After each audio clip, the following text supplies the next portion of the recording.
Yo, what's good, gamers? My name is Dr. Ryan Terao PsychSensei, and I'm super stoked to bring you the full AMA session with Southern Virginia University. But before we jump into the full AMA sesh, please remember to like, comment, and subscribe. Remember to share this video, and pay it forward, and help all gamers in the community get a little closer to reaching their final form. And if you never want to miss a wise word from yours truly, please remember to follow me on Twitter at psych_sensei, visit my website at psychsensei.com, and join my Discord channel so we can continue this conversations into the future. And remember, gamers, stronger mental wins. With all that being said, let's just jump into it. Let's go. Yo, what's good, gamers? What's good? My name is Dr. Ryan Terrell, Psych Sensei here, and I am joined by the coaching staff of the Southern Virginia University, and I am here to do some coaching of coaching and do some problem solving and talking about how we can help them. All right, so if you guys want to take it away, introduce yourselves, introduce your program, please, Coach Cassell and Coach TJ, take it away, my friends. My name is TJ Snelson. I'm the director of Esports over at Southern Virginia University. Wait, can you hear him? Yeah, can. Okay. Just checking. Basically, I run the program, and the teams that I coach are Fortnite and Super Smash. Sick. Specifically, outside of just the overall maintenance of the program. Okay, nice. How about you, Coach Cassell? I'm Coach Cassell. I just got hired on this year to assist with the coaching with the program that these guys have at Southern Virginia. I'm primarily a Rocket League coach, and I also coach the Valorant team, just because I have some experience with first-person shooters with CS:GO and a history with CS:GO. So that's about it. That's what I got going on. Nice. Well, I'm super excited to be talking to both of you, especially with Southern Virginia University, and to assist on your program. So let's just get with the hard balls here, friends. Like, what are some things that you guys may be challenged with, have some questions about, or how can I help you? I'll go ahead and start. So, I want to just kind of address trash talking within the team. Ooh, So okay. our program is pretty large. We have about 60 players within our program, and we compete in 6 different games. So with that being said, our League of Legends team is like the largest. We have about 25 League of Legends players, and then our Rocket League team, we have about 10 to 12 Rocket League players. So with these large teams and stuff like that, there's generally a large amount of rank disparity and skill level disparity. So I guess the question would be, Mm-hmm. how much is too much trash talk? Yeah, You know? that's a good question. So when you say trash talk, is it just like friendly ribbing, or is it like hard flame? Like, what are we talking It's here? never hard flame. We definitely have a no tolerance policy for that, just because of our experience with online video games for the past 15 years. Yeah. But if it starts out as friendly, and you know how it can just go and go and go, and then at one point some guy's like, oh, okay, wait a second, you know what I mean? Yeah. So how far is too far? What's too much trash talk? God, that's a good question. I guess the question back to you would be, well, what kind of culture would you like to create? Like, well, what is the the culture or the atmosphere for the team that you want to have, and then that can limit the trash talking. And I'm wondering too, like, I think it is challenging because it starts, like you said, it's like one of those confusing touches, like a tickle. At first a tickle starts off fun and we're all laughing, but at some point it's like, fuck, dude, stop tickling me. And we don't really know what that point is. So when thinking about, boundaries and communication and trying to keep the communication safe, I'm wondering too, like, for some teams, what I've been doing is I've instilled like a safety word. Like, okay, when we hear this word, it means I'm serious. It means like, hey, stop. It means like, if you use this, don't abuse it. It's sacred. And so I'm wondering if, how do you think saying like having a safety word for, okay, enough, stop. How do you think that would work for your team, or what do you think about that? What do you mean? Do you mean for like the players or like the coaches to come out and say something? Like Maybe what both. exactly do you mean? Yeah, yeah. So the concept of safety words, they derive from like relationships essentially, right? Like we hear them all the time for like pineapple or pickle or something where they say that word and it means stop or it means hey, I'm serious. It could be that word could be initiated from the coach, as in this is the line that we're gonna drop. Stop talking like this. This is not okay. It also primarily is for players when they have their own boundary or their own limit, so they can say that word and that person on the other side of the team knows that they've gone too far. And the purpose is not to guilt and shame people, but at the same time we want to provide them with a word or tool that they can use, that everyone understands, that will just stop it. Because when we think, I'm guessing, like, how old is your program and how new are the players to like playing competitive? The program itself is 3 years old. It's just switching now into an athletic Yeah. program. So we're taking a shift in one skill level requirements from a club. It was a club, and it's still technically a club, but we're just the dynamic of the program shifting. Yeah.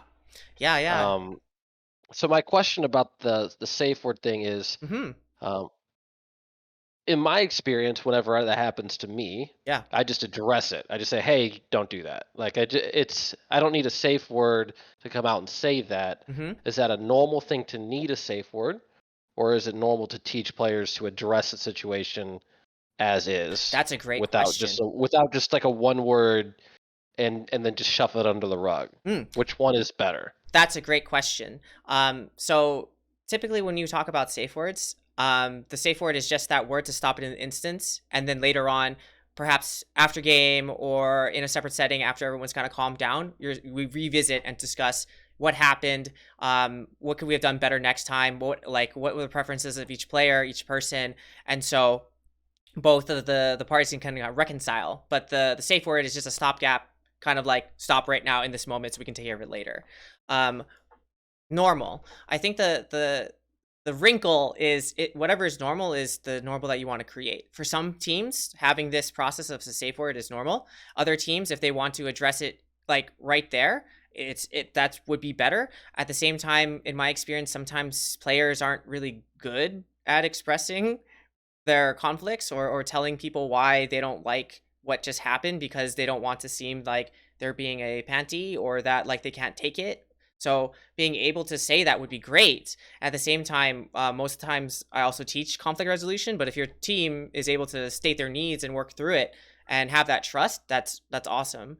The reason I ask how old your program is because it seems like now is really exciting where you guys get to think about the culture, the boundaries, the protocols in which you want your players to operate from.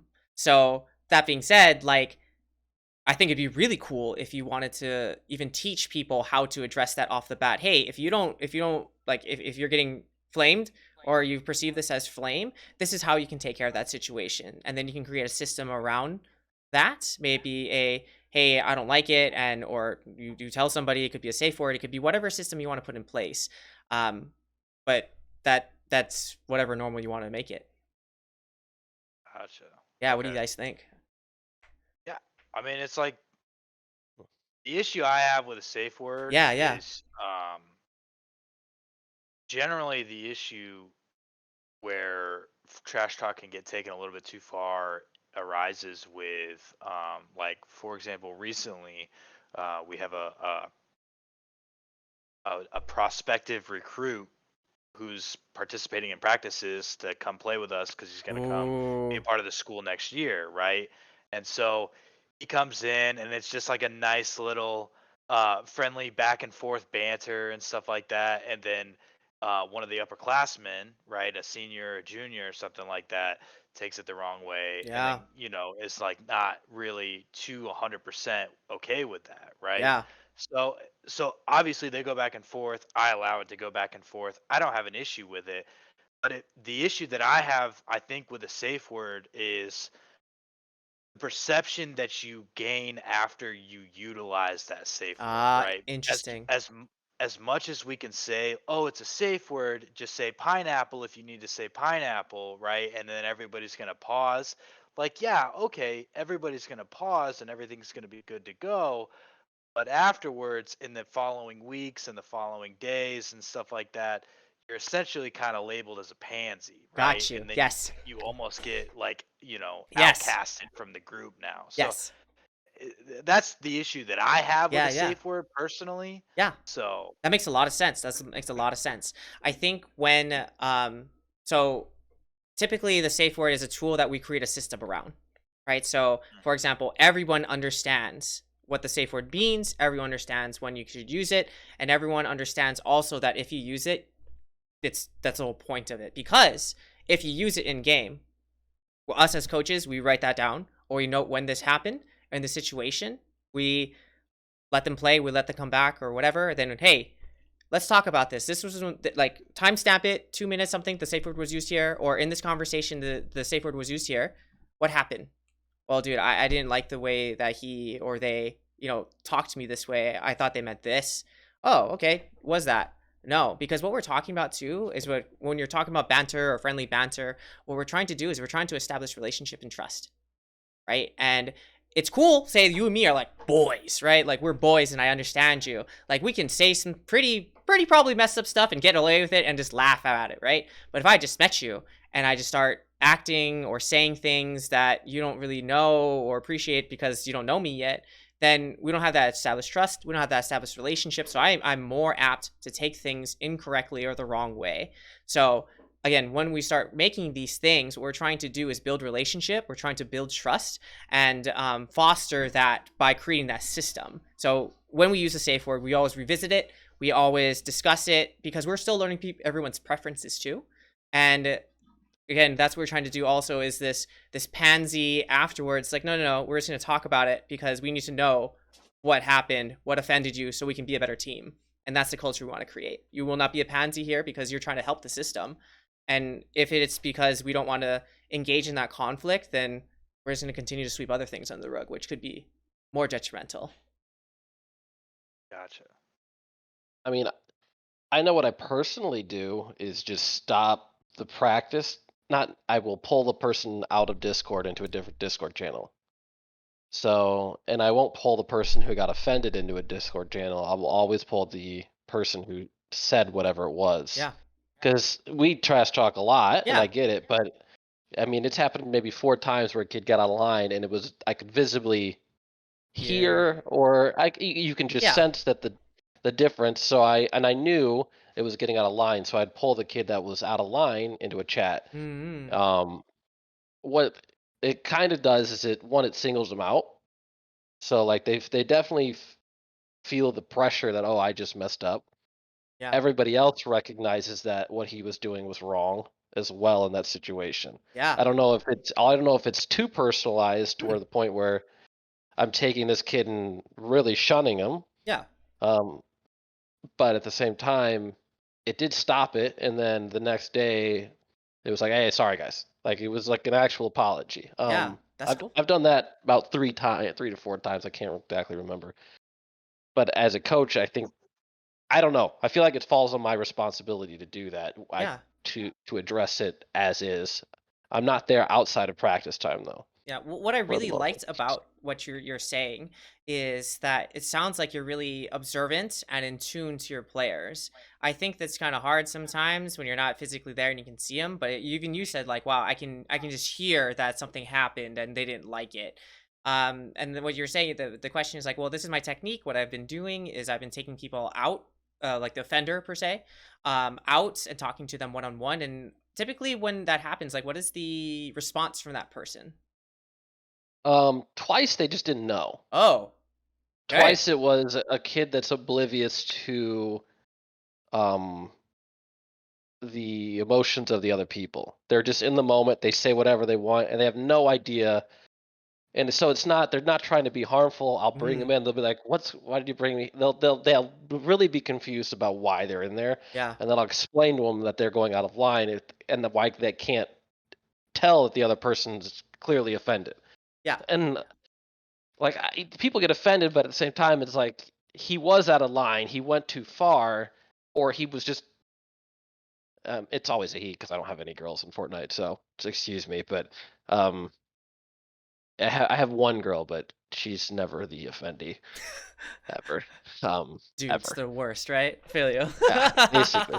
Uh, so, and it generally happens with the better players, Mm. except for one time it happened with the person that was one of our weaker players. But so it happens all around. But from what I've seen, it's generally the better players that are good feel like they're getting either attacked or they're the ones attacking. Hey, I man. don't. Oh, yeah, what's up? It's with that too. So just because I'm primarily coaching Rocket League right now, we're having an issue with some Rocket League players. So we have a phenomenal Rocket League player who's one of the top players in the country, and Sweet. Nice.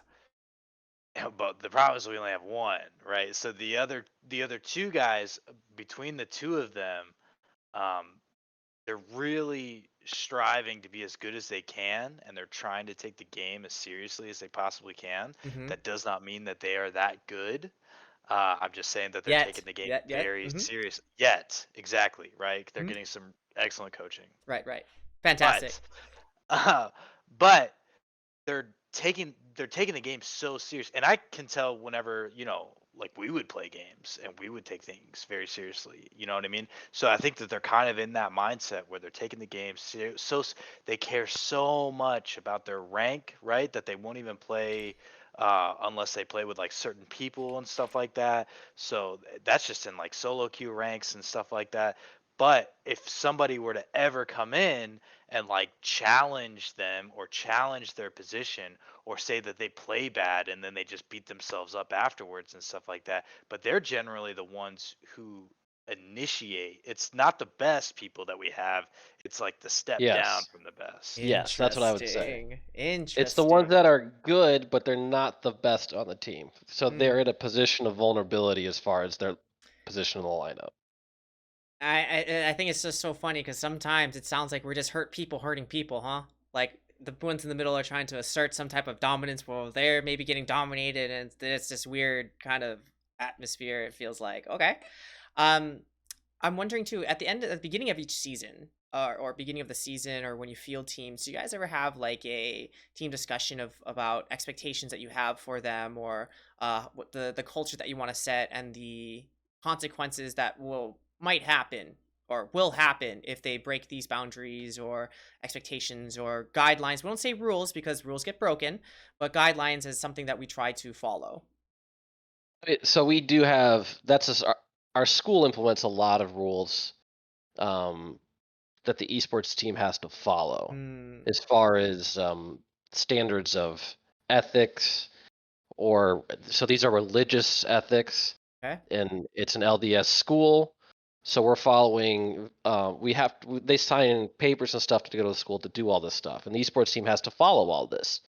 So they're expected a certain level of ethics out of them, Huh. and they have rules. I mean, they're rules. They do get broken because they're rules, but they are rules that we have to follow. And the esports team itself, our main rule is trash talking and showing up on time. Ooh, I love it. So we are showing up for practice. On time is tough with school kids and work and everything. So we're lenient in some regards, but practice is a big thing. Showing up, and a lot of it just shows like how much they care Absolutely. about being part of the team. 100%. So the rules basically are show up for practice, get good grades, and like treat your teammates properly. Those are the big three, I would say. Got you. Okay. I We love are this. we are kind of going through this semester too and this year, like Coach CJ was saying earlier, about how we're transitioning from a club environment to a competitive environment. So with that being said, Yeah. we're also going through a pretty large transition with this semester. So Mhm. even though we have in our heads an idea of the culture that we're trying to implement and stuff like that, it's difficult to enforce just based on the culture that we have because like I said, we have about 60 kids. Currently we have a room um, with about like 10 working computers that we can utilize while we transition into our esports building. Because like I said, when we made that transition, the school gave us a bunch of funding. They gave us an esports house. That's so dope. It's taken a little bit longer to get finished than Yeah, we yeah. would have anticipated. So unfortunately, with that being said, we got a lot of people doing remote stuff. We're hot swapping these computers like it's crazy, like it's Mm. like we're hot swapping racks in a ship or something, you know Yeah. what I mean? So Yeah. it's definitely it's between the three of us coaches and the 60 students getting everything done. It's difficult to kind of enforce a culture or a set of guidelines that we have established from the beginning throughout the entire semester. One, Mm. because like for example, I only get one Rocket League practice a week, and Yep. that's all I can fit in. You know what I Mhm. mean? Like I said, we compete 6 different games, 6 different students. That's all we got, Yeah. So it's just difficult to enforce. Is kind of what I was saying Mm, with mm, that. mm, mm, mm. I got you. I Yeah. got you. Well, I think perhaps if you're able to, because like I said, it's really cool that you guys are starting kind of like a fresh program. I think once y'all sit down and say, okay, these are the things that we want, and these are the way that we're going to be enforced, is just being consistent in it. I'm wondering too, like, how would you guys like to deal with conflict? Would you like to deal with it one on one, then bring it back together? Would you guys like to deal with it as a team, which is the most healthy? But I'm not sure like what your bandwidth is for kind of dealing, because essentially you're teaching these kids who have never played together competitively, or maybe this is the first time that they're really playing competitively. And I think Coach DJ, you nailed it when they said they may not have the awareness of how their words affect somebody and someone in my school who is next to me, because usually I played this game with Randy's on the internet who I don't care about. So what would you guys like to do? I mean, I've got some ideas, but again, I'm not sure how much bandwidth you have to implement. Uh, my biggest idea that I would like to implement is basically teaching the kids what it's like to be on a team. So about 30% of our team would we would consider dual sport. They play actual sports. They grew up playing other sports, so they understand um, a team environment and what that entails and Yeah. how you treat teammates. It's been grilled into them their whole life, basically. But then we have a lot of kids that's not how they grew up. They didn't grow up under a team environment. Um, which an odd thing is a side point is the marching band and kids also know what a team environment's like. So we have, if you're part of like art or if you're part of like a drama type field, they also seem to know what treating teammates should be like, because I Wow. guess that's the same kind of environment for them. Yeah. But the biggest thing, it would be shifting the club type culture into like a very professional team like culture is a very difficult shift we're trying to make. But then we're also trying to make it with a housing transition and a logistic transition at the Yeah. same time. It's becoming very, very difficult to meld all that together right now.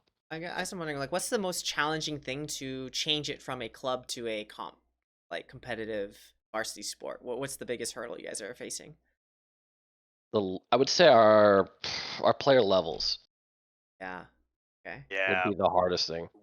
we definitely have got quite a few people who would just never be like competitive ever, or like they picked up the game and they just started or something like that, and that's fine. And but that kind of forces us to allocate time to teaching these people how to play the game like a club would, right?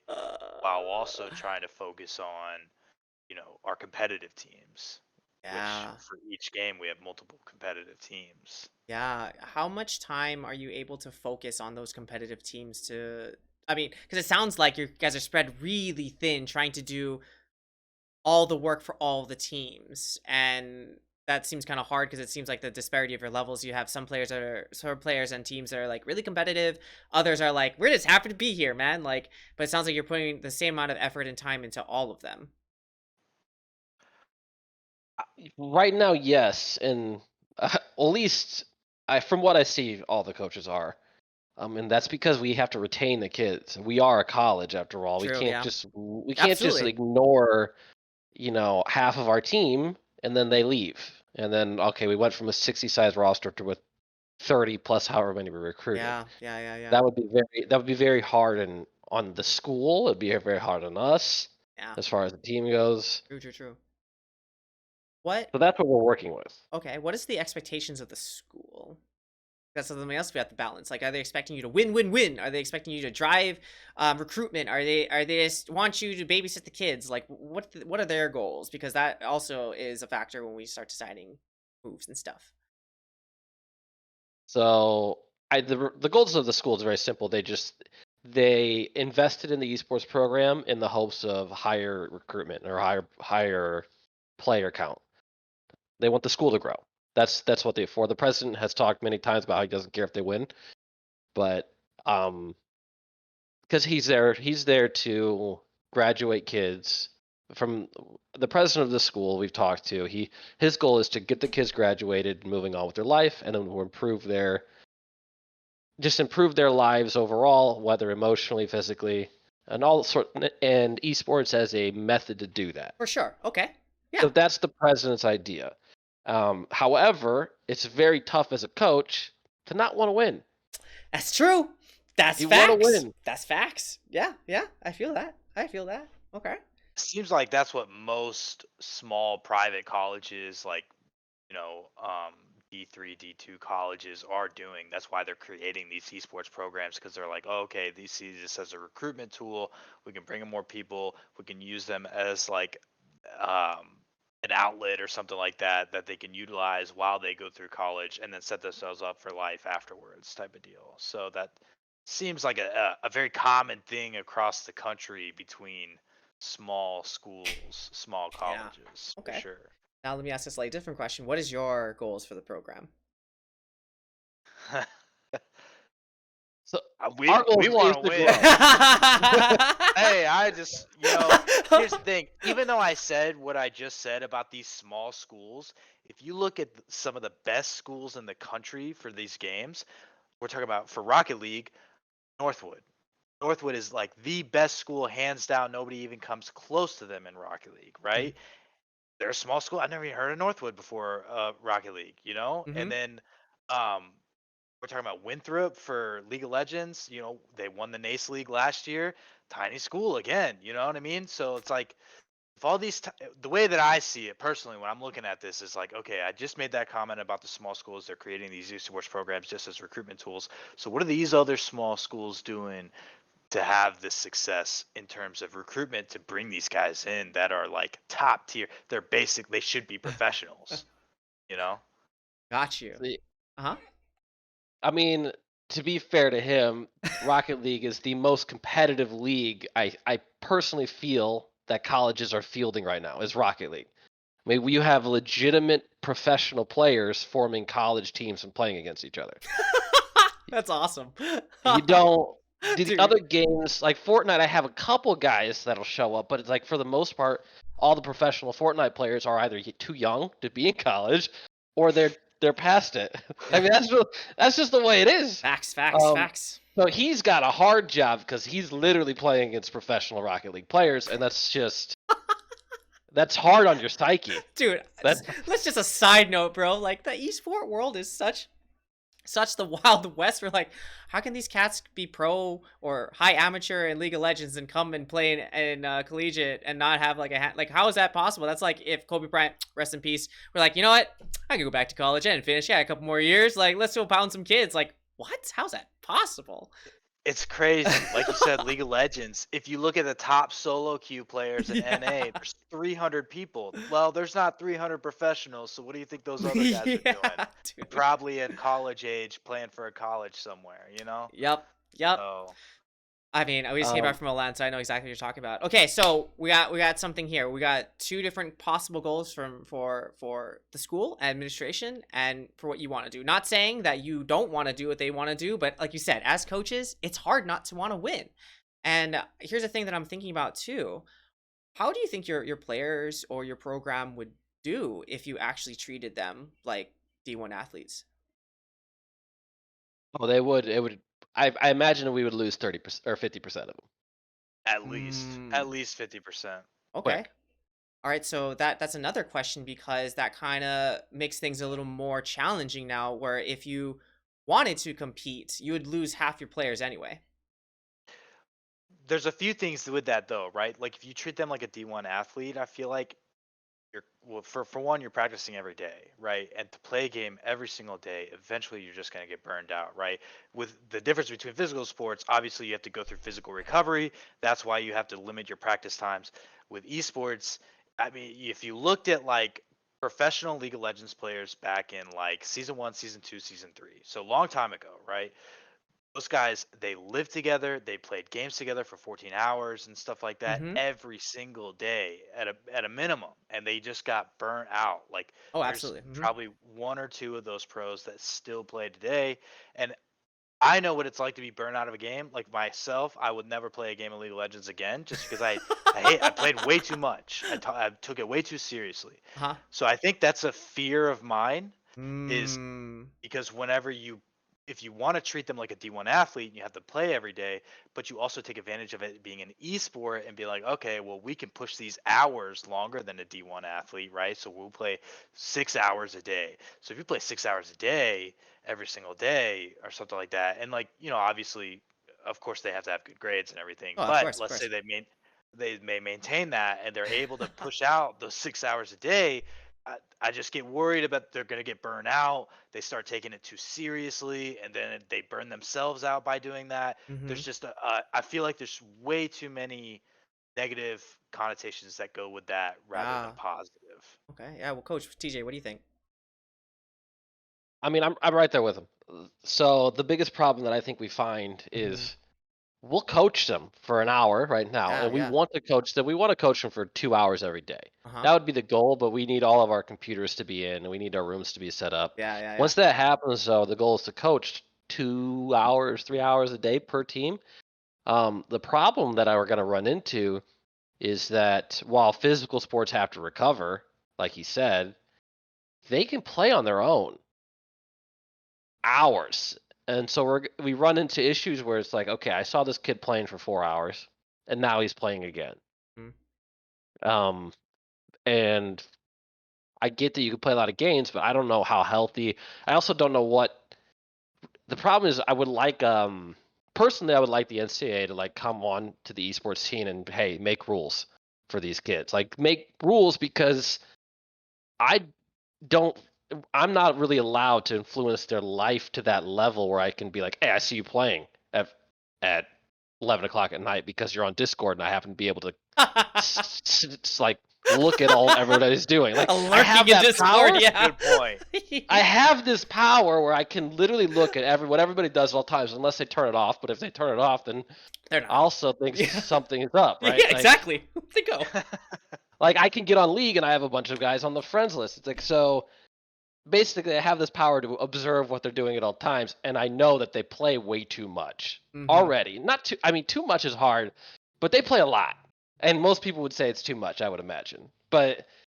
So now, do we make them play 4 hours a day and hope that they don't play as much outside? I don't think that's the thing we can do. Realistically, I don't see it hasn't ever changed. I don't see it changing. Mm-hmm. Mm-hmm. Okay. So then the burnout becomes a real issue that we have to address. Yeah. How long can they play that long? Like if we recruit a kid, we want them to play for 4 years. Like, that's our goal. I would like the kid to play for 4 years. The goal is to get him into the school and to graduate, but I would like the kid to play 4 years. But he's gonna burn out in a semester or Yeah. a year? I don't know. It's very tough. Yeah, I'm here. The reason I'm asking these questions, and I guess a third question would be, yeah, what do you think your players want to get out of this experience? So the ones that we currently have, I think just want to play games and be part of a club. Honestly, Okay. that's most of the kids I feel like that Okay. we currently have. Like I said, we just got hired on Yeah. to do the program shift Yeah. this year, and we're talking in July. So we're really at the start of our shift. So we have to recruit people and we have to change the environment of the program. And while we are doing that at some level, We have a lot of stuff against us. Yeah. By the way, here's probably not enough money to do everything you're doing. Okay, well, the reason why I'm asking all these questions is because it sounds like we started with, hey, we have this challenge with trash talking, and it's really before it's probably with the second best between like the lot not bad, not as good to the really good, and this is the main thing we started with. And as we kind of started talking, it kind of comes out that I'm thinking that it starts with the culture. We set the culture, but the big challenge that the bigger hump that we have to even address is what kind of culture do you want to set, because the school wants recruit tool, coaches want to win and develop players, but we want to win. And players, they're just happy to be here. But we just got here, we need to decide, and we're going to start this transition. So it sounds like this is going to be like at least 2 to 3 year process, maybe even 4, to actually change this, because you have a crop of new freshmen that just came here like, we're in a club. Oh shit, we have varsity now. I'm a competitor. But not really. I just want the the swag and say I'm on this team and we can chill, which is fine. But the challenge for you is, okay, that also then shifts your expectations about how good you guys can be or how competitive you guys can be, just looking at the deck, the cards that you have and the motivation of said cards. So, I mean, as you guys continue to recruit, I mean, we can start shifting, but then it also seems like we have to be okay with that shift, and we have to maybe deal with some eggs that might get lost along the way. I don't know. What are you guys thinking? I'm just trying to get the lay of the land of the different pushes and pulls of your program, and why there's maybe you're feeling some growing pains with your students. Yeah, we're just in this weird spot where I do agree. We want to win and make that culture change and make it a sport, like make it so it's legitimate, so people like, yeah, they're a sporting team, like they play, they practice, they train, like there's respect behind it, and not just, oh, they're just having a good time. Yeah. Yeah. Like Yeah. that's not what I want out of the program. Mm-hmm. I want to, and mainly because I want to do that for all esports. I want to take it and make it so people respect it. Like, hey, these guys are really, because what I see when I see professional players at that level, I'm like, they put in the time that other professionals put in to get to that level. The only difference is they can put that time in 2-3 years compared to the 10 years it takes a normal person to get to that level. Right? So the time frame that they put in, but they put the same hours in, they just can put 10 hours a day in. That's the difference. Mm-hmm. Mm-hmm. And so while I see all of this, I'm like, I want people to respect that. It's really hard because when we try to change the culture down here, we're seems like we're attacking the wrong people. Not attacking, but we are given the wrong deck to change it. Does that make sense? Yeah. Yeah. Yeah. And So we have players that like playing, and I love it. I love people that like playing games. But when I go to recruit, I'm not really looking for people that just like to play games. I'm looking for esports people. Yes, yes, yes. So I'm wondering, I'm wondering if this first year we just focus on making the people happy. And then when we start to recruit, or we try to perform the best we can, right? Because yes, we still want to try to win. Yes, because this is going to be the recruiting tool in which we get more people to come to our school, hopefully get more talent to come to our school. So what if this year, like, we show ourselves a little bit of grace, temper the expectations, just to sit down a hard structure of what we can do, or try to like allocate the right time to the right people and make it as competitive as possible. And it sounds like you can even tier out in your program, okay, this is varsity, like this is our most competitive team, this is our JV, but really it's like the best club that we can get, right? And then I don't know what you want to call it, under JV, and that's our legit club. These people have these are babies. Like, Oh, we do have that. nice, nice, We've kind of done what you're talking about. We nice, have our nice. varsity, we have our JV, and then we call them our development teams. Yes, very good, very And good, very good. yeah, and the whole purpose is to develop the person to get to JV. That's Yes, it. That's the whole purpose of that. good, good. Purpose. I got you. Good, good, good. Okay, so it sounds then, even when you do these I think even when you're recruiting too, we can even think of tryouts for next year about the levels, and we can get harder and harder as the years go on. Like, okay, you made varsity this year, but next year is going to be a little bit harder to make varsity because we're trying to make this a little more competitive. And then from there, we can like over next year and next year, we can make it a little more strict requirements to be in a certain team. I'm thinking this year, maybe what you can really focus on is building your culture and what is tolerable and what is not. We'll take less on performance, but really what we need to do is just focus on the structure. For example, the structure of practices, the way that practices run, if there's a team meeting that we need to have every week to make sure that the team is functioning, and then if there's other individual things that we need to do. And then we'll write out a system, we'll try it, we'll tweak it for next year and make it a little more competitive next year. But it sounds like for this year, what we really want to focus on is just culture stuff. Yes, winning is important, but before winning this year is culture. Because without this culture, the winning won't come because the culture is not set for that. Because right now the culture is club, and we slowly have to transition culture to competitive. But to do that, we just need to set up the system in which we're going to get to our competitive self. How's that sound? Or what do you think? I mean, I agree. Yeah. Yeah, it makes sense. And yeah, and just not to like throw a wrench in everything. Give me the wrenches, baby. That's what this thing is all about. Like Coach TJ was saying, we do have a varsity program. You know what I mean? We're not like amazing, but we are competitive, right? So like, we'll end the season with Rocket League and League of Legends, who are our two main varsity teams, probably around even, like with an even record. You know what I mean? So like 5-5, 6-6, however many games they have to play. So it's not like we're terrible, but No, it's not not at all. like we're the best either, right? So I just think that the issue, not an issue, it really isn't. Maybe this is just needs to be more clarification to the students themselves, is when they come in, they all are like, okay, I'm on the esports team, I get to compete. The fact that I'm on this esports team or I'm on this esports club or anything like that means I get to compete, which essentially translates in their head is I don't have to do anything. These coaches are going to find something for me. I just started playing League of Legends. I've never played League of Legends before, and they're going to find a tournament for me to play in. And it's like, I don't know. Here's Clash for you, friend, on the weekend. No, like what? Yeah, What? exactly, right? Like imagine trying to find a tournament for like a Fortnite player who's only got like 15 hours in the game. You know Oh what my I mean? It's god! just gonna, First of all, it's I just wish I gonna- had the confidence to do that. I don't have the confidence to do that. Even if it was freaking Mario Kart or Smash Brothers, I don't have the confidence for that, bro. Like, Exactly. good on Well, them.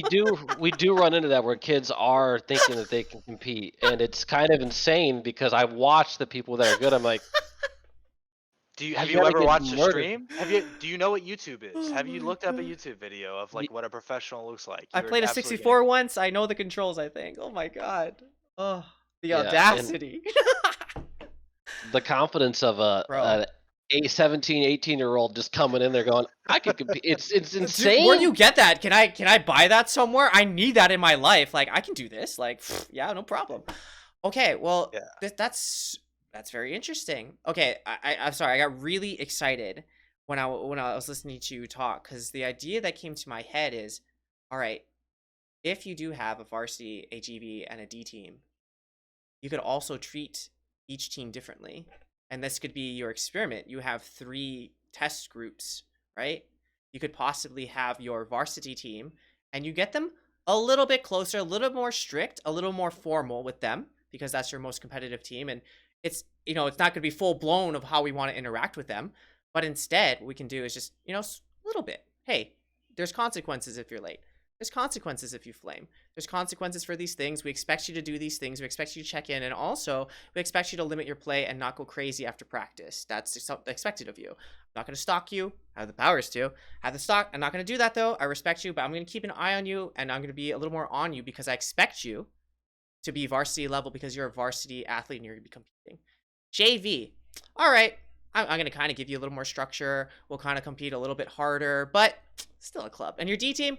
Bro, we're here to have a good time. We're here to be good people and talk to each other and, kind of have a strategy, but more so to be here together. And and in your D team, you really focus on culture building, right? Of inclusion or happiness or whatever. Your JV team, little mix of both. Your varsity team, little less, more so on the competing part. Of course, we'll address the team and the relationships, but again, we're trying to shift that varsity team to push them to be a little bit more competitive. So we're going to give them a little more structure and love. What do you think? I mean, I just thought that to be a really cool experiment that you could run because your program's really young, and if you have those different levels, we can treat them differently too. It don't have to be uniform across the board. We can make an attempt to do that. These are just ideas, man. Like we can I mean, I like the idea. I'm just thinking about it because we've already spent 2 months in a different way, treating everybody the same. So if we switch it right now, I'm worried of consequences, negative impact there. But at the same time, we can still do it. Does that make sense? Yeah. How to make that switch? Yeah. Well, the cool switch would be most of the I don't know for league you have CELO next semester. So it depends on the. It would be really cool if the competitive season was after Christmas, because you could say like, hey, we're trying to gear up for this competitive season, and or if your season is just starting, you can also tweak it there and say, hey, I know this is what we went. I really want to focus on building team and you guys all liking each other, but now that we're here in the season, I'm going to do things a little bit differently with you. And then you can explain the system and create buy-in that way. Like, hey, this is the idea that I have for you. What do you think? And then see if they say. Because I don't know. Again, this all comes down to your players. If they say like, yeah, coach, but I kind of just happy to wear the jersey, bro. Then it's kind of like, okay, well, we'll tweak it a little bit less then. Because again, the whole point of this is trying to like create buy-in. Because as a coach is like, we can tell them what to do, but if they don't do it, then drug. You know what I mean? But so trying to get them excited about this thing and seeing if they would want to do it. And then next year or even next semester, when we have a fresh start, we just implement. We do have a moment where we can implement an idea that is different than what we're doing right now.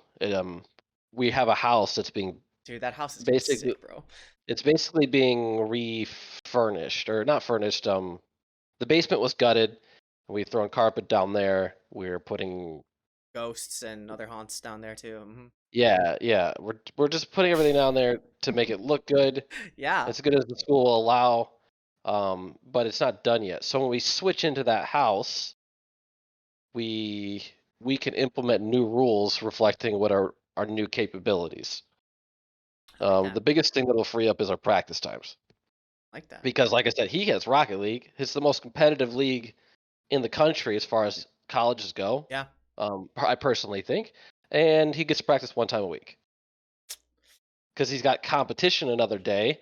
And then he's like the other team practices twice, so they technically get the room twice, but at the same time, once for comp, once for practice.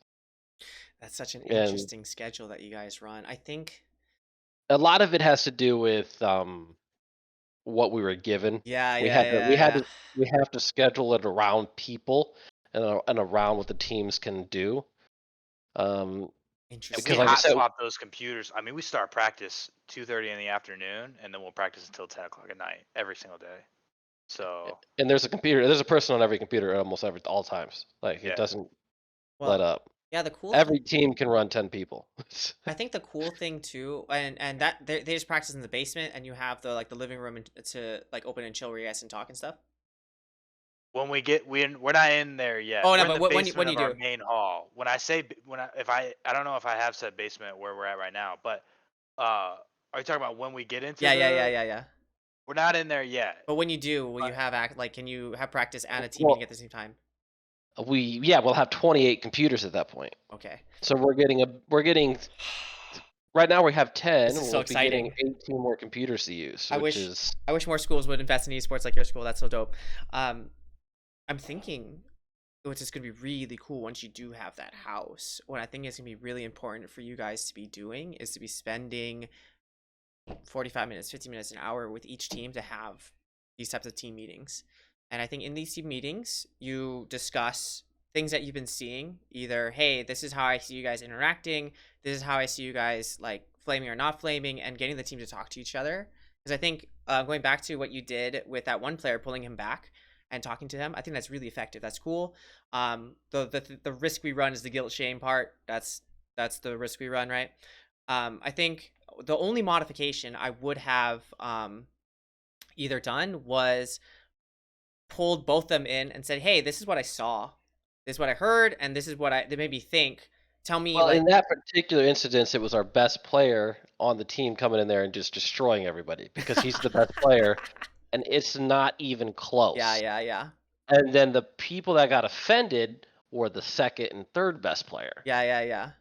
But the problem is the gap was so So big. great that he was just, I mean, he was destroying everybody at Fortnite. He could 1v4 the whole team. He's Sick. super good. Yeah.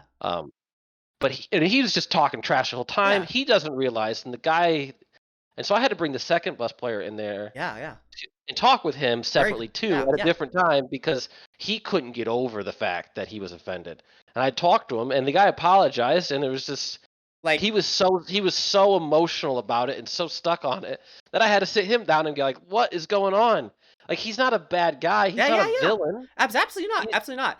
I think the moment, the reason I say pull them in at both at the same time, and I think it's good maybe that you did it separately because that guy was super emotionally triggered and he couldn't hear anything anyway. The reason I say bring them both in and you kind of take a easier backseat to that because you just start the conversation of, hey, I've noticed this. Did this make you feel this way? And then you let that person talk, and then they'll say either, yeah, dude, I'm like, sure, I didn't appreciate any of that. That was like, we're two teammates, whatever, right? And then it's like, okay, cool, your turn. What did he say? What did he say? Well, it sounds like I made him really mad, and he didn't like the way I interact with him, and now he's tilted. Yeah, okay. Did you know that you made him feel that way? No, dude, I was just talking shit like I always do because that's how I got to be number one. Oh, okay, that makes sense. Okay, on this team, now that you see how I'm just Adam. Now that you see how Adam was affected, George, by your comments, dude, the team that I'm trying to make, like I love the trash talk if that's something that's gonna motivate you. But it seems like for Adam, it shuts him down. And I need you to help Adam be the best that he can. But I want you to do that when we play other people, because screw them. You know what I mean? But on a team, we want to make sure that we're always boosting each other up. So I think setting that culture of, hey, on our team, I don't care if you trash talk, at the same time, I want us to be able to pick each other up and teach each other. So how can we create that atmosphere without trash talking? And if you don't even know you're doing it, my job here is to let you guys know how you guys are doing it together. So taking like a back seat and letting them talk to each other, so it's less work for you. What do you think? It'd be hard for me to input personally because of how I tackle a situation. I was very just immediate with what I did. Like he said it, like I instantly knew, and I just jumped on it because I personally don't like sitting there with something wrong between two people and not addressing it. Yes. Okay, great. Intuition, great. I think if we go a little bit slower, because you have the thought process, I need to squish this now. I need to squish this now, and I like how you jumped into action. I guess we just practice a little bit to take it a little bit slower, because oftentimes maybe if you're talking to that person, they just don't hear it. Because sometimes as coaches, we'll tell them and we'll talk, and then it turns into some type of lecture and they don't hear. Versus if they're talking to their teammate and they can see their teammate is visibly, or they can hear their teammate be visibly upset. Now it's kind of anxiety provoking for that person, because either they made that person feel upset, or now we're all sitting together, this person's upset and I have no idea why I'm here, or I have an idea why I'm here and I have to like talk now. And you're just a facilitator of saying, hey, have you seen this and what do you want to do? Because we can't have this on our team, kind of a thing. It's a little different approach, a little softer. I'm just trying to do less work for you, but and at the same time leverage your intuition about what you see with your players IRL right now in real time, which is super good. Okay. I think I understand what you're saying there, yes. Yeah, because I like the intuition. I'm trying to reduce the possible miss of what you're trying to communicate and make that teachable moment like hit harder. You know what I mean?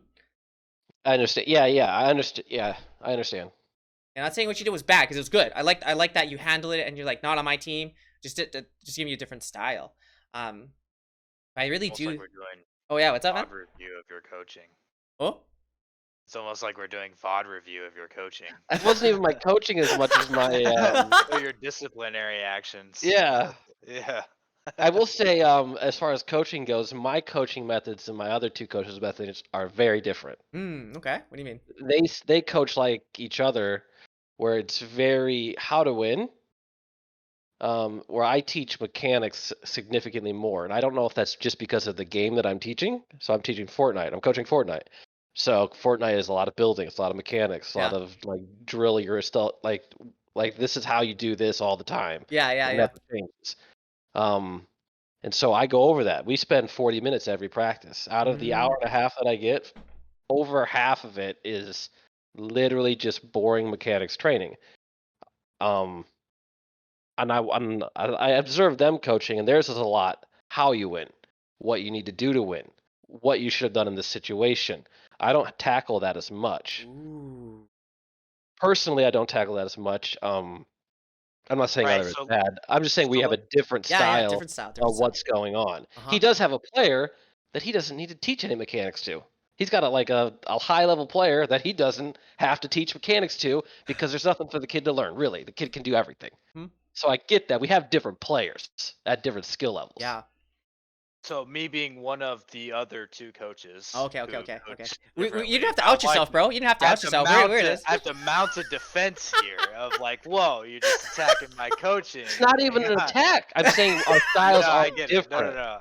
I'm not saying And first anything of all, we about were it. talking about you. We're talking about the other guy, and now it's all about you. Okay? I see. No, you. so I'm saying that our styles are very different. Yeah. While I I agree. do some what they do, Mhm. if you watch me coach a game or you watch the early practice of what the players are doing, I'm just sitting there.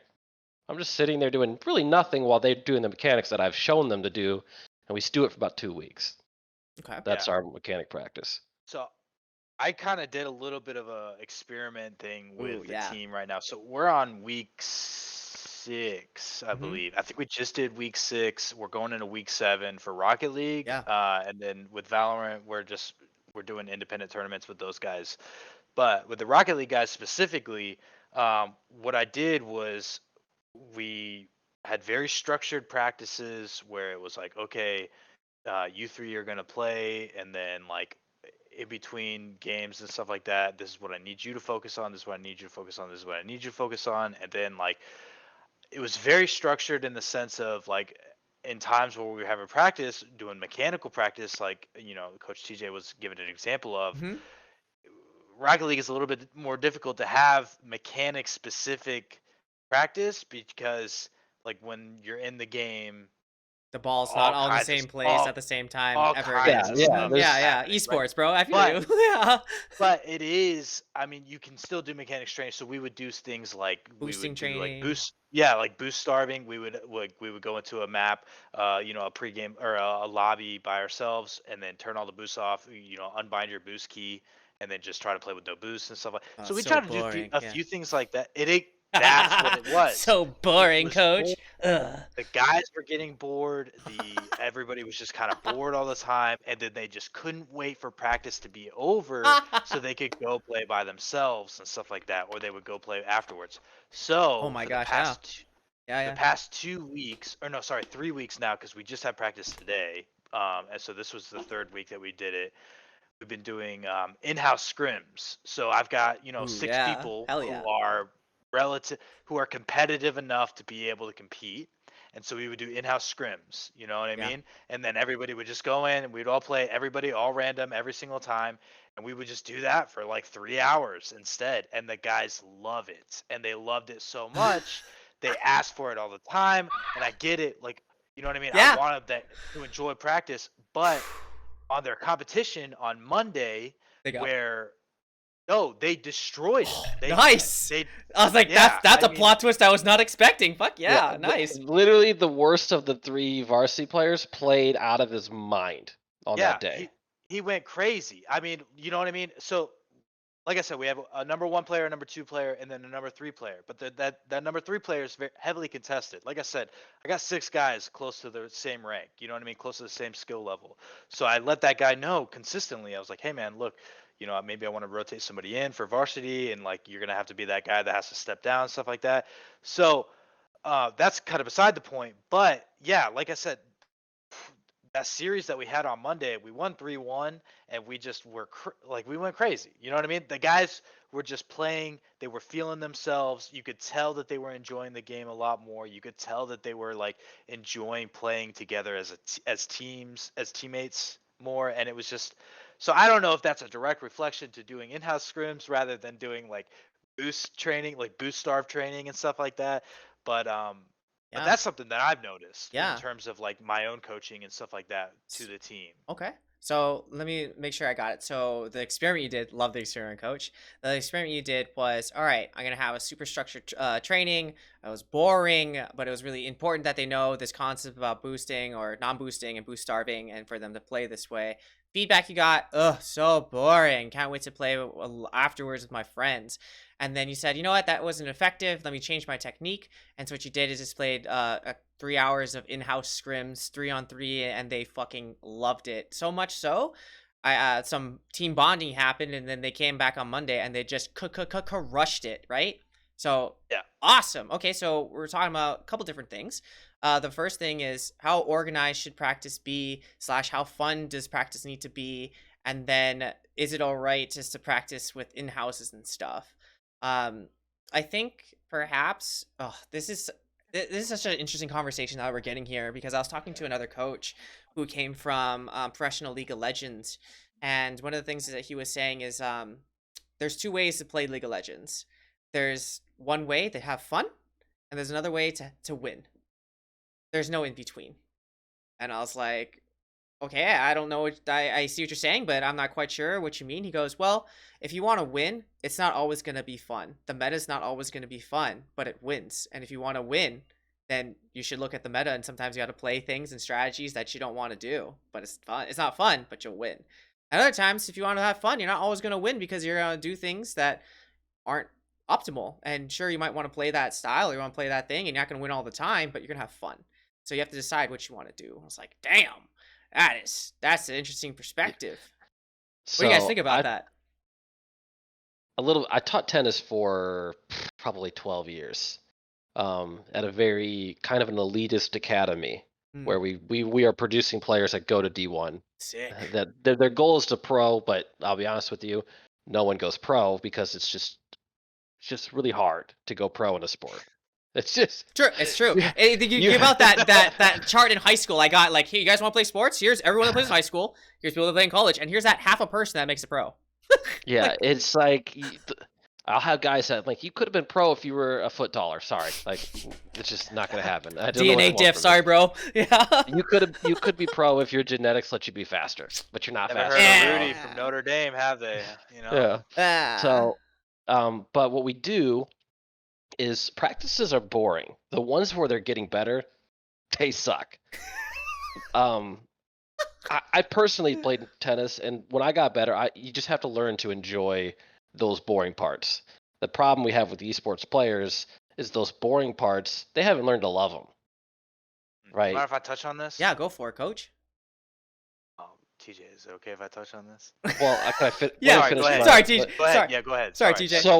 So what I would end up doing is you spend a whole week doing boring stuff, or you spend 3 days, but you always end with the fun stuff. Every practice you end with something that the kids love, because when they go and they leave, the last thing that's in their head was fun.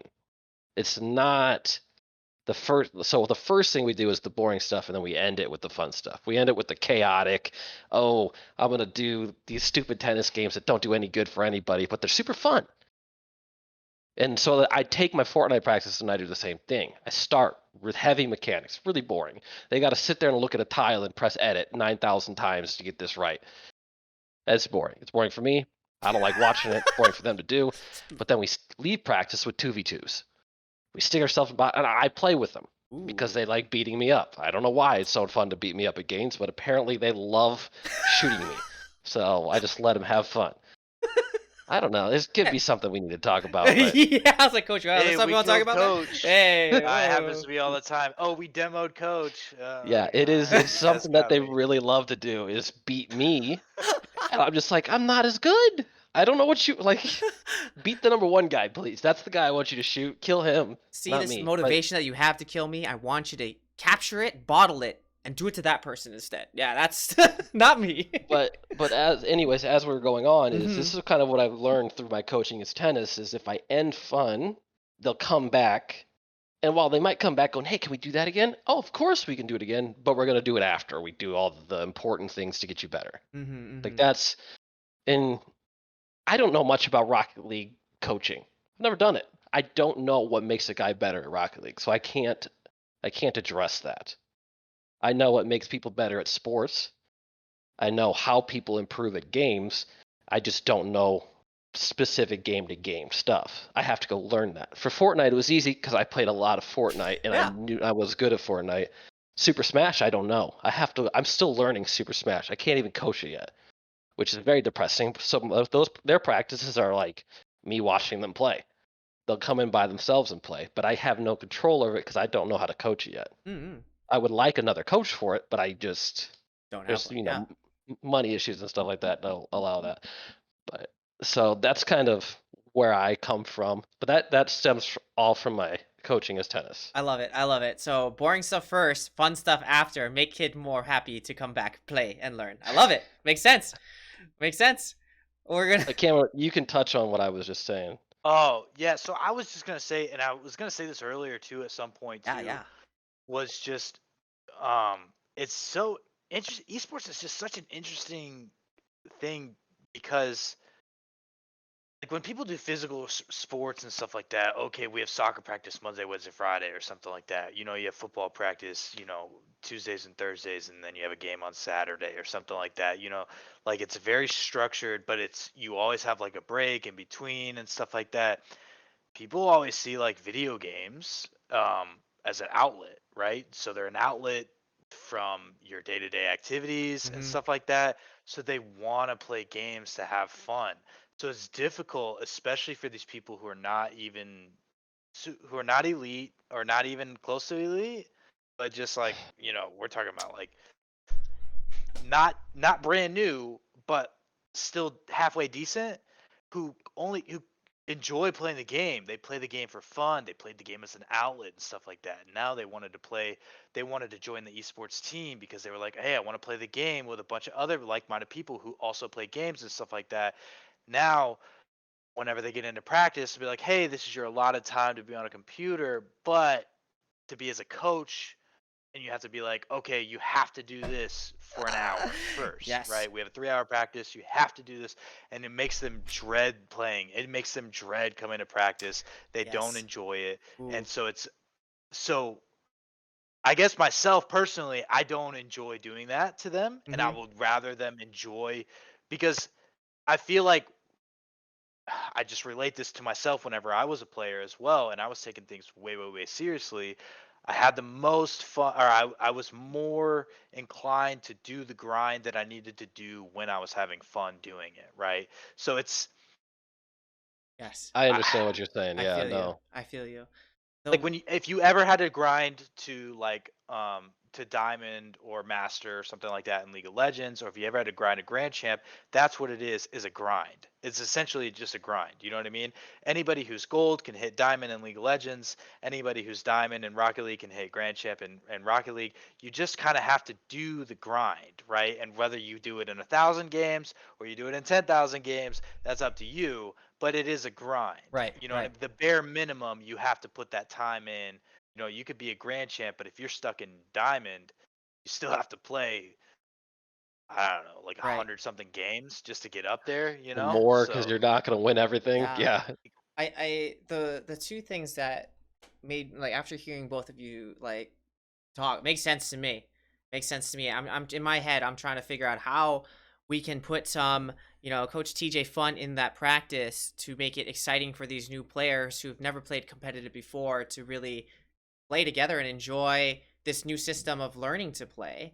So Uh-huh.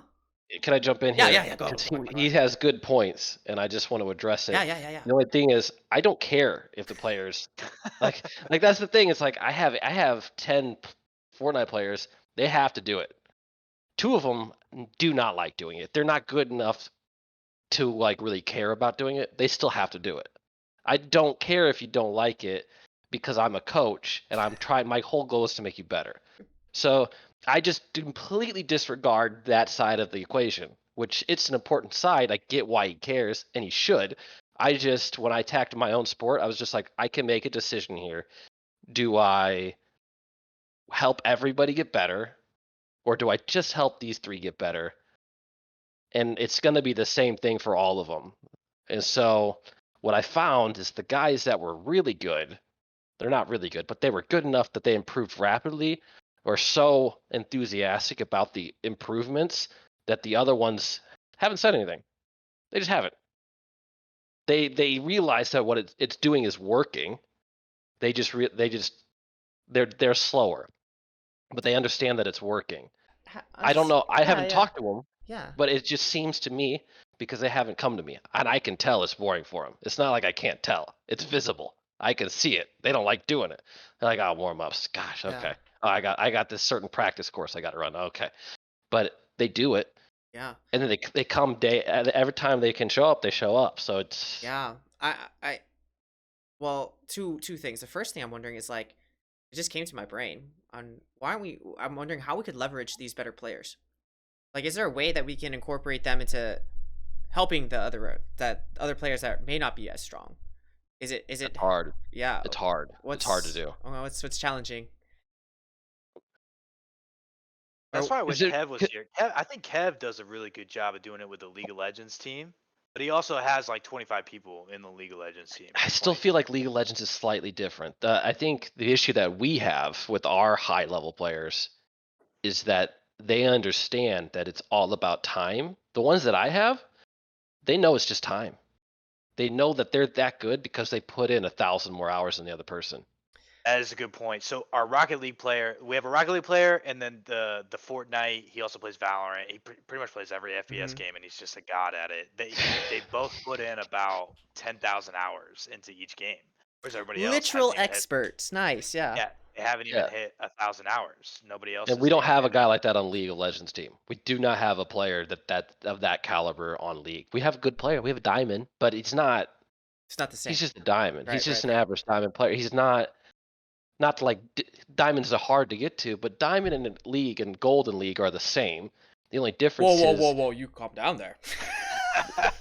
they're the same. The only difference is like how much you are being Chat honest is blowing with up right now, gameplay. by the way. I'm just kidding. Well, mechanically, when you see a gold level player and you see a diamond, mechanically they're the same. It's the game concepts that they don't follow the same, which is what makes them diamond and what makes them gold. Yes. So when I say a gold player and a diamond player, but when Rocket League, a GC3 and a diamond player, they're not the same. They're not even close mechanically. There's if you look at these players, you'd be like, they don't even play the same game. Same with Fortnite. When you see these guys, you're like, okay. So it's a mechanics difference. Where in League, I feel like the mechanics in League are much simpler to pick up. It's the concepts of League that become much more difficult to embrace. I'm wondering, like, okay, I have a theory, and we can talk about this theory and what you guys think. And I think it is the biggest discrepancy between esports and traditional sports. When I think about esports, to me, it is definitely about thinking and teaching people how to think. Where same thing in traditional sports, I'd say is true, but at the same time, you get tired. You get tired much faster, and your brain gets tired, and you can't really think as fast. But in esports, what I've learned or what I've observed is that the teams that can play the best together, and that comes from mechanics, yes, but most of the time it's the way they can think. I think the 10,000 hours and stuff, sure, that's experience and mechanics and practice, but that's also they've been exposed to so many scenarios that they had to see through, work through in their brain, and actually execute. That's what makes them good. And so I'm wondering, with the mechanics practice, with the non-boosting practices, these practices that seem a little bit boring and mundane, I'm wondering, even if we can teach them, with the mechanics, can we attach that to something further down? Like, if you do this faster, that's you get more kills. So we can track that, and then every practice we encourage them. It's like, see, because you're doing this translated here, thus you're doing good. So I wonder if there's a direct translation between the things that you're practicing, the thing that you're, and the concept there, so they can see further down the line, and then we reinforce that so it's makes more sense and it's not mundane and boring, but I actually see why I'm doing this non-boosting thing, and I've executed in the next game that we focused on, and then I can see why it's fun now. I can see the application of the technique or the mechanic, that it's just not. For example, what I'm thinking is like, that scene in Karate Kid when Daniel's like, why am I doing all this stuff? And he's like, Can okay. do that in Fortnite. So I personally, we can watch their improvements in Fortnite with whatever we're doing. Mm-hmm. The Rocket League is the one that I'm like, I don't know if you could do that in Rocket League very easily. Other than like, oh, we hit the ball this time. The difference, I think, it's not so much the non-boost trainings and no boost Yeah, yeah, drills or like aerial drills or shooting drills or stuff like that. It's more of with the past 3 weeks. So from day one, Mm-hmm. whenever I met all these guys and I was like, okay, I built a profile sheet for everybody, right? And like Sick. in the profile sheet, it was like, what are your starting ranks? What, you know what I mean? And Mm-hmm. some guys just don't play ranked, and I get that. And then What? how many hours have you committed to the game, right? And nobody was even over like 500, with the exception of the one player who's got 10,000. So so huge.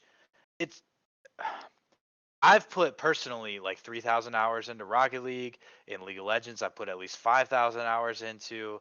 I've put tons and 15 years of like my life has gone into video games. Yeah, yeah. So I know what it's like to be competitive at these games. And so basically, utilizing the IO knowledge with that is, okay, guys, you have to just play the game, right? And so not so much specifically with the boost drills and stuff like that, but when we do the in-house scrims, that essentially is a drill within itself, because what I tell these guys all the time to do, play solo threes. You have to play solo threes. It's almost like playing solo League of Legends, or like draft pick, right? You're going to play whatever role you get. You have to be able to fill all the roles. Same thing with Rocket League. You have to be able to fill all the spots at the rotation. And if you play solo threes by yourself in a game of 3v3s, then you get forced into playing these sets of rotations. And now it's a little intimidating, right? Like, let's say that they're in a lower rank or something like that. They don't want to do it because you can't trust your teammates, obviously. But when we do these in-house threes, everybody's like relatively close to the same rank. It kind of gives that innate level of trust, like a base level of trust. So you're able to trust your teammates, so you're able to have a more successful. Um, You are. Yeah, yeah, yeah, yeah, yeah. Okay. so it's kind of a drill within itself, even though it's for fun, and it's fun. It's everybody's having a good time, right? Because we're just getting to play the game against each other. We get to like rag on each other. Haha, I demoed you, you demoed me, blah blah blah. Awesome, cool. But in itself, I see it. You know what I mean? And honestly, I didn't even really start thinking about it until like just now. Hey, that's what we're But here for. it kind of is like a drill within itself, in the sense of, now these guys don't have to worry about going to play solo threes, and they don't have to like worry about, or like in League of Legends, you know what I mean? You don't have to worry about queuing up draft pick and be like, oh, I'm a bot, I'm a ADC, but I have to play jungle You now. got You all know what I feels mean? jungle. Yeah, yeah, yeah. Yeah. Yeah, exactly. Okay. I think you're. Okay. I think I see what you're doing, and I like it. I think the one thing the one mindset I think that we might want to challenge and start trying to shift even for ourselves is that X hours of games does not always equal learning. Like, you can play X number of games, but if you're not actually learning what you're like, yeah, if you're not reading the map, for example, I played I play ADC. I love like playing ADC, but I'm not concentrating on macro at all. I'm just killing minions. So I can play hours and hours of games, and I understand how Ezreal works, maybe, or that champion works, but I'm not actually picking up macro. I'm just shooting things, right? And I'm wondering how many of your players are actually learning, or if they're just playing. And of course, you learn by playing the game and you pick things up, but we're talking about intentionality of the learning. So how can we then spend, if it's only 300 hours, 1,000 hours, whatever hours they spend, how can we make that hour intentional in that learning? So when you're describing to me the situation of them playing all the roles, great. How can we make that more specific so they can learn that thing and then replicate it in a game next time? And the second thing I'm hearing too is that I do like the drill of drill, but I think we can make I think we can make it a little more specific and say, hey, I want you to take what you've learned from practice or learned from my homework assignment that I gave you to apply that to this practice. And or if that's not it and the whole purpose is team building, then I just want to say then what you're guiding and what you're highlighting is the relationship between team members, how they're enjoying the teamwork together, how they put a play together. And we're just going to highlight that because sure, we're having this drill of drills, but seeing if they actually did their homework, but more so it seems like we're focusing on the relationship building. A third thing that you didn't say was, or that you did say is that what you really enjoyed about them all playing together was that they had a good time, they're laughing together. The underlying thing that we're doing on that day is that we're building trust, right? We're highlighting trust, we're highlighting things to build this relationship so they can play well together. Another way that we can build trust too is holding people accountable for how many hours they're playing outside. So we can have that as a log. Maybe that's a game entry. Maybe that's something that they're showing that their teammates that they're actually doing the drills outside of practice that you've assigned them. And by showing them that they're all putting in the same number of work, same number of games, same number of effort, or same amount of effort, excuse me, that maybe that trust will be built into, or they can build upon that trust and everyone's practicing. Maybe the flame will go down because, hey, I know that you're practicing. I know that you're my teammate. I can trust you. So 3 things from that. I don't know. What do you think? I like the idea of the log. I never even thought of that, but I think it's a cool concept. It'd be interesting how we could obviously we'd have to discuss it between ourselves and Yeah. figure out how to implement that. But if it even is a thing to implement, but I like it. I like the idea of it. I think that's a cool idea, considering limited practice times that we currently have as is and stuff like that. So, or even the thing of like, hey, just tell me the one thing that you learned from this game. Tell me the one thing that you got from this game, one thing you learned from this position that you can replicate or want to focus on next time. And then as, with our coach, we can come up with a weekly team goal. We can come up with a weekly independent player goal. And then the player may even generate their own goal that they want to work on outside. We create a document that everyone can see, a spreadsheet. And then we can detect it on the daily that everyone has access to. And then maybe before each practice, we can review that list to see how people are improving, if they have any questions, and the other players can see what they're working on. And by creating this transparency, we can also create trust between team members, and you can also monitor their improvement sequentially by actual measuring their behaviors or what have you in game. Plus, they can BS you and be like, I'm doing my homework. And then you look at the game and like, bro, you're not doing anything that we talked about. Like, what happened here? So it's also this accountability system that you can build within the team to increase trust, improve relationship, and then circling back around to the beginning, maybe prevent some of the hard flame or hard soft flame? Question mark? Maybe that could help. Yeah, for sure. Okay. What do you think, Coach? I like the TJ? I mean, I like the idea. I find it strange personally, but I like the idea. I find it strange because, like, for me, I always put in the hours outside, anyways. Like that was my personality. It was like, hey, I'm gonna do this. So outside of it, it's like I assume everybody's gonna do that, but I realize everybody doesn't do that. That's just a me thing. That's how we play games. Yeah, exactly. That's how we played games our whole lives. Exactly. Like I put in that extra, like. Thus, you coached at a high level training facility. Yeah. Well, because early on I understood there's a difference between just playing something and practicing, like learning. Absolutely. And like identifying like key things that you can learn from. Mm-hmm. Because I can go out there to hit a tennis ball for 2 hours and not get anything from it, just like I can go play games for 6 hours and not get anything. But Absolutely. when I set aside something to learn, the time that I spent, I can learn something much quicker.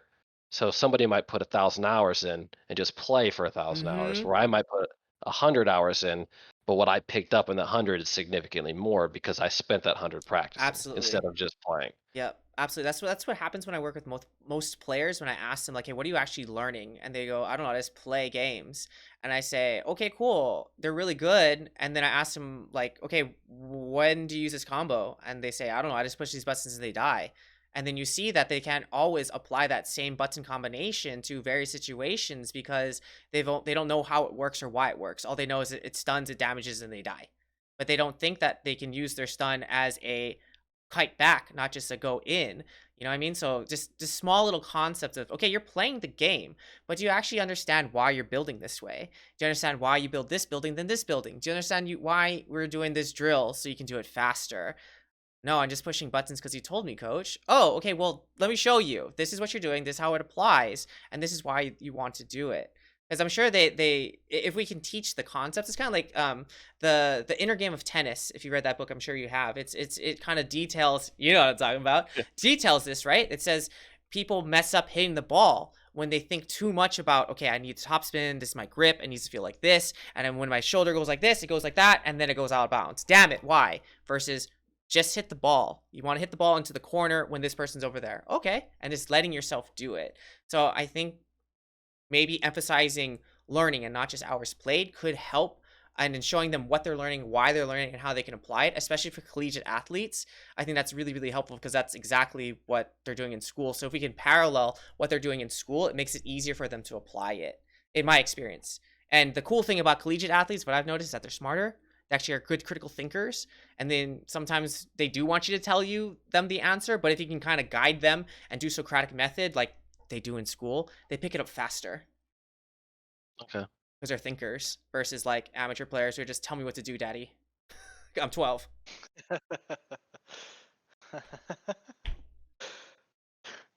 Okay. Yeah, But I mean, I'll try to implement some of these. I do have to go soon. I just wanted to bring that up. Well, I mean, how about this, guys? Like, we've been vibing for like an hour and a half. We can talk off stream. Well, I really love to provide like a follow up with you guys. Do you guys have any, like, before you guys leave? I think it'd be really helpful. Like, what did you guys find helpful? What was it like working with me? Anything I can do better for you? How can I support you better? All those things, man. Um, a lot of it is just the brainstorming seems to help me the most understand. So, like right now, something that I learned is I understand the difference between Fortnite and Rocket League coaching significantly more because at least personally, I understand that Rocket League is a much more fluid game. The fluidity that he has to deal with does not apply in Fortnite. Mm-hmm. Um, Mine is much more mechanical. They have to do these things and they have to do them in the same way to Mm-hmm. have the same success, and it's very repeatable. Where his, it's like you get. I understand. I understand the difference. I've always understood the difference, but now I've recognized the Yeah, difference. I yeah. guess is that what you're saying. So how I would coach Rocket League or how he coaches Rocket League is going to be vastly different than how I would approach Fortnite or even Super Smash, because Super Smash is similar to Fortnite where there are certain things that you just have to do in a certain way. You have to know how to do certain things. Rocket League has those similarities, but like that brainstorming let me understand, oh, the differences here on why you want to do something in this way, Mm-hmm. or maybe different approaches that might be better for that certain different games Yeah. that I would have to like really delve into to see what is a better approach for this game. Yeah. And So the brainstorming helped me like at least inner think about it. yeah, I yeah. guess never really thought about it. Yeah, for sure. That's cool. I think one thing to add that parallels and goes across all esports, especially between yours too, is yes, there is a particular way of doing things, and at the same time, asking the athlete, always, do you know why you're doing this, or do you know what the purpose of this is, or what do you, or even before that, okay, what do you want to do? What was your goal here? Oh, I want to do this. Okay, then that makes no sense of why you did this if you want to do that. But okay, what was your mindset? Like, let me walk through your mind. Okay, I got you. This is what you're thinking about. Incorrect there. Want you to think this way, and that's why you do this. And I think that's the beauty of esports is it's all in your head, man. It's literally all in your freaking brain. Cool. Um, yeah, other feedbacks, anything, what do you think was the most helpful thing that I did for you guys tonight? Or helped you with tonight? Or thing I did. Just probably being able to talk out. I mean, I know I can't speak for Coach Kev because he's not here, but the three of us, like, we're all gamers and we're all older gamers and we've been playing games for a No, long time. wiser, more So, experienced gamers, yes. so we think we know a lot about everything, right? And we probably know a lot about everything. But when I guess I never really thought I'd be in this situation where I'm saying something like this, but to basically be a know-it-all is kind of what a lot of times, and to really be able to have a fresh perspective, somebody come in and be like, hey, I want you to really kind of explain how you're coaching things, because like while I was explaining stuff is when I was really realizing, Mm. oh, okay, this is now new. You know what I mean? This is a different way I could be approaching this, or this is actually like a way that this is. So it's so yeah, it's a fresh perspective is of things like that. Like we're all very open to criticism, but it's difficult to find criticism on high level esports coaching in Mm-mm-mm. today's day and age, because like we're kind of the front runners for it. So It's just true. to have any level of criticism for it is helpful. So that's definitely been a fresh view of things. Yeah, I feel like we're all on the same boat sometimes. It feels like we're all creating the plane as we're trying to fly it, man. So I definitely know we're Yeah. definitely pioneers, astronauts. We're definitely pushing the envelope of esports, and I'm glad that we have each other to be along for the ride. I guess the last question before I let you guys go is like, what could I do to better support you, or like what could I do to continue to support you?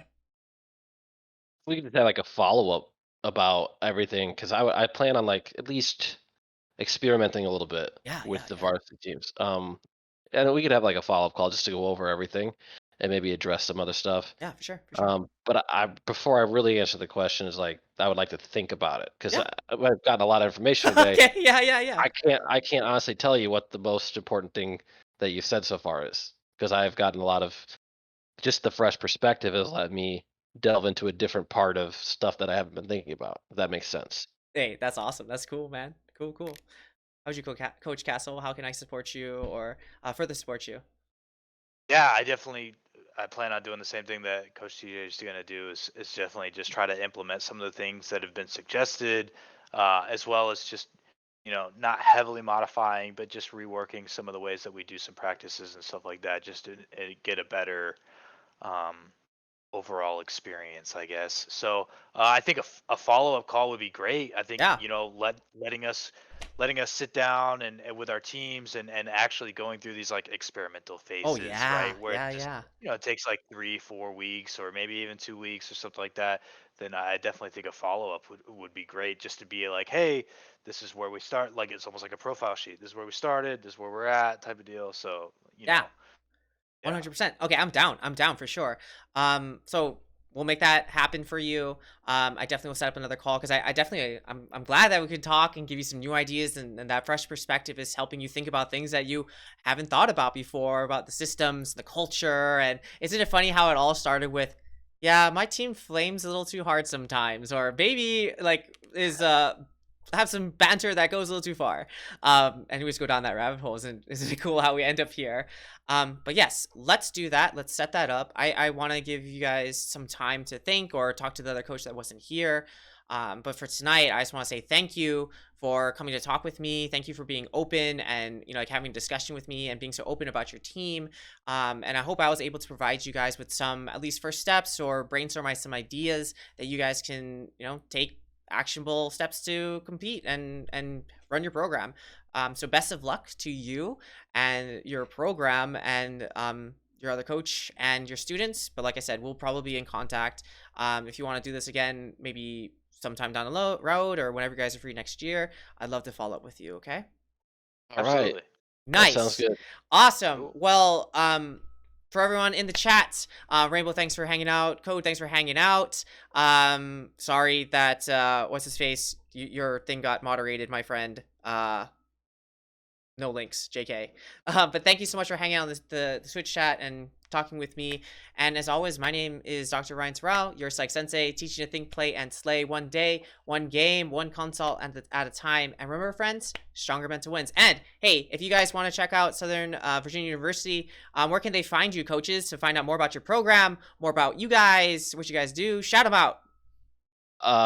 We just have svu.edu or Southern Virginia University. You would just Google it or look it up. We have an esports page under the campus life section. We're going to be modifying it a little bit more soon. Currently, I think I'm the only coach on there. They are in the works of adding the other 2 coaches and adding all the other games that we're adding. Sick, sick. And where can we find you? Are you guys on Twitter? Are you guys on Twitch? Come on, Coach TJ and Coach Cassell. We're the hipness out of you We guys. have a marketing team to deal with that. We don't deal with all that. We do have a marketing team that does with that. But we do have a Southern Virginia Twitch page that they could do. Yeah, we do stream. We have competitions every Monday and Tuesday. We do Rocket League on Mondays and League of Legends on Tuesdays. Some high level stuff, in my opinion. So our Twitch channel's SVU Nights. Plural. SVU Nights. All right. Hey, and you guys are casting those games, right? Yes, Yeah. we are. Whoa, sick! I was just gonna throw you in the bus, but you guys are actually casting. Dope. Let's go. Yeah, me Yeah. and the other coach do the. I don't do casting. it. The other coach is very good at casting, actually. And He so is. I mean, he's Cameryn. phenomenal. You would think that he's like casting for the NFL or something like that. He's super good. Nice. All right. So if a man ever found his calling, that's his calling. Absolutely. that's So. awesome. All right. So catch them on Twitch. SVU at Twitch. Night. SVU Nights plural on Twitch, and you can find me on at my website psychsensei.com at psychsensei, or at my Twitch that I stream every night 7 to 9 or do these types of things. Okay, friends, that's it for us. Thank you again for tuning in, and remember, stronger mental wins. Take us out, guys. Say bye. Pieces. Later, guys.